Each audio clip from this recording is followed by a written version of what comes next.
most beautiful person on the planet, but she's really got something. She's got enough to get. I would love to work with Denzel. I would love to work with Samuel Jackson. I would love to work with. I'm surprised none of this has happened yet. Well, I mean, I think it's a matter of finding, the projects. Right. But Will I've already worked with. De Niro, I would love to work with. So it's a lot of guys and girls out there. Meryl Streep. Oh yeah, I would like to see that. Yeah. What did winning the Oscar mean to you? What it meant for us in our camp, it gave us life as far as movie. I like how you said us. Yeah, it was all about it. I mean, I've been with my management, my African American manager, for 18 years, and at one point it was kind of dark. I mean, at one point it was like I couldn't even get money out of the ATM machine. It was like it was that kind of thing. But the Oscar opened up that little door that people can walk in and actually get with those people that I described. You can actually take meetings with them, with the Spielbergs, the Coppolas. I mean, to be able to walk in that light is different, and we use it to our advantage to try to find better scripts, to try to find better material. That's a goal that would take someone's life to try to achieve. Yeah. And you achieved that. Yeah. So what next? Oh, well, what next is you just keep going. You keep your head down. And the thing is, you don't rely on it. Don't rest on it. Right. It's like you have to keep moving and keep doing your thing. But it like I said, it really opened up everything. And we didn't realize how large it is. But people that win the Nobel Peace Prize, people that win the Oscar, there's sort of a special glow on you that if you maintain the integrity of your work, you will always work. You talked about Ray Charles earlier, and you played Ray, of course. Yeah. He said, if you feel it, you know it's right. Yeah. And I heard that you said that he taught you how to feel. What else did you learn from him? Well, he did a simple... It wasn't women, was it? No. Women. Okay. No. Okay. But it was a simple thing. He walks in, and I'm nervous. I'm Mr. Charles. I really want to do a great job of playing it. Hey, you know what? Look at that. If you could play the blues, you could do anything. So we sat down and we started playing the blues on dual pianos. And then what happened was he goes into this Thelonious Monk thing, and I'm trying to catch it and I hit a wrong note. He said, "Hey, no, why the hell would you do that?" I said, "Well, Mr. Charles, I just missed a note." He said, "The notes are right underneath your fingers. All you got to do is take time out to play the right notes. That's what life is." So I use that as a metaphor. It's like, yo, I'm gonna go out there and try to play, the right notes. And then when I finally got the piece right, he jumped up, said, "The kids got it," and he walked off into the sunset. You got some advice from Oprah. What did she tell you before you won the Oscar? Well, actually, Oprah took me on a journey. She said, "Let me make you understand why this is important." And why, because I was going to joke it away. I didn't know if we really had a chance to win the Oscar because it was our first time being nominated. So I was going to make fun of it. She says, "Don't make fun of it, please." She takes me to Quincy Jones's house. I meet Quincy Jones. Quincy comes out, "Man, you did a great job, great, man, something else. It was phenomenal. I want you to come in and meet some people and really knock their socks off."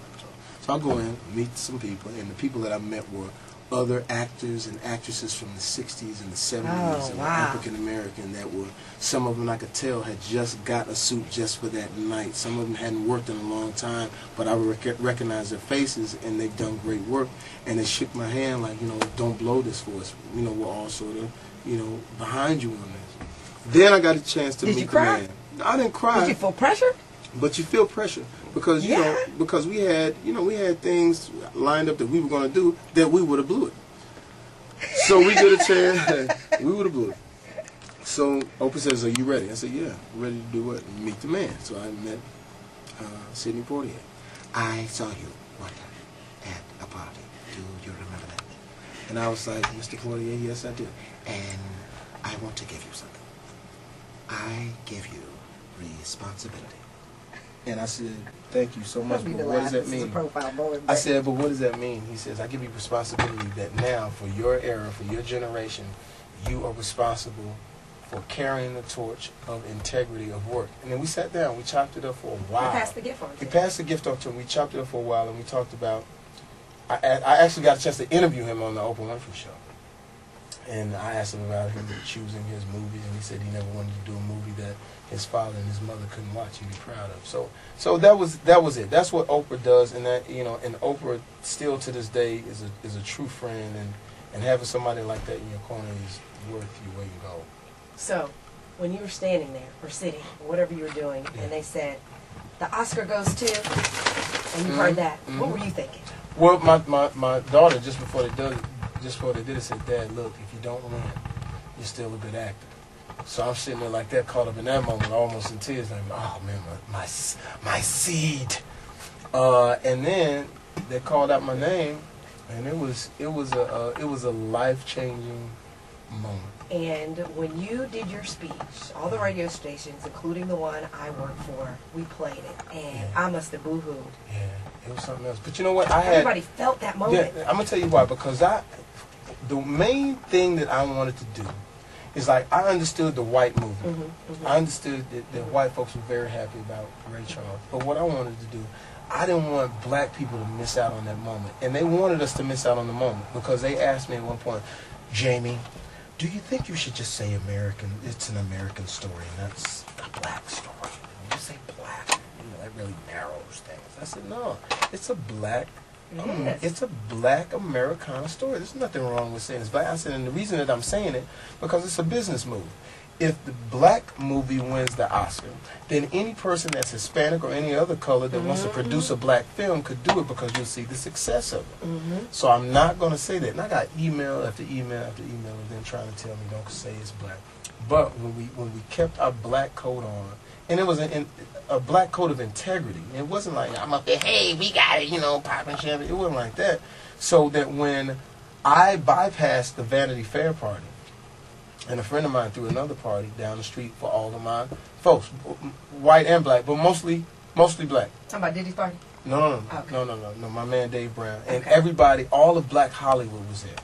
And we walked in, and I'll never forget walking in with the trophy, and the trophy left my hand, and people were taking pictures with it, people were crying, and it was a great thing that we did that. And because of that, I feel, things like Dreamgirls, when Dreamgirls came on and Jennifer Hudson did her great performance, people were checking for it because we maintained that it was a black film. So that's what you would feel.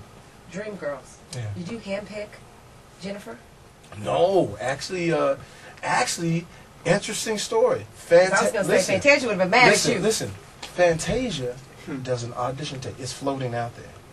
I'll get that tape for you. You wanted Fantasia. No, listen. Fantasia destroyed the audition. Absolutely incredible. But for some reason, the powers that be did not want Fantasia in the room. What? I don't know why. I didn't question it, and I won't say it now. I won't give that information. But that being said, when Jennifer Hudson did her thing, and I was watching her on the set when she did her song, people levitated. I said, I've never seen anything like this. And to the director's credit, he captured it. Because sometimes that could happen, and you miss it. But the way he shot it, the way he captured it was just absolutely incredible. It kind of took you guys back to that moment. Man, it was the most incredible performance in a movie I've ever seen. And shout out to Jennifer. And guys, please give your prayers and wrap your arms around her. Have you talked to her? Metaphor. I haven't. Okay. I haven't talked to her. You should call her. We've called. Okay. We've called. But I know that she's busy, and I know that she's, doing her thing. That's a lot to deal with, and I can understand that maybe you don't want to talk to everybody right now. But when she does, when she's ready, we've let her know that anything that she needs from us. Okay, we got to talk about something. You mentioned earlier that you wanted to act with Robert De Niro. You haven't had that opportunity, but you did act with Al Pacino on Any Given Sunday. You fight with your fingernails in you. Yeah. And your fighting got you in trouble, you and L. Yeah, me and LL. But LL, at that time, LL really took it seriously. Like, he was, really serious. Like, this was really our character. I was like, yo, we are really acting right now. It was crazy. It was absolutely crazy. That's not what you did. He hit you, you hit him back, and y'all was tussling. No. He was hitting me in the scene, and I wasn't doing it. I was like, so I'm just taking it. I'm like, okay, I don't know what this is all about. And so the next day, I said, yo, L, we're not supposed to be hitting each other.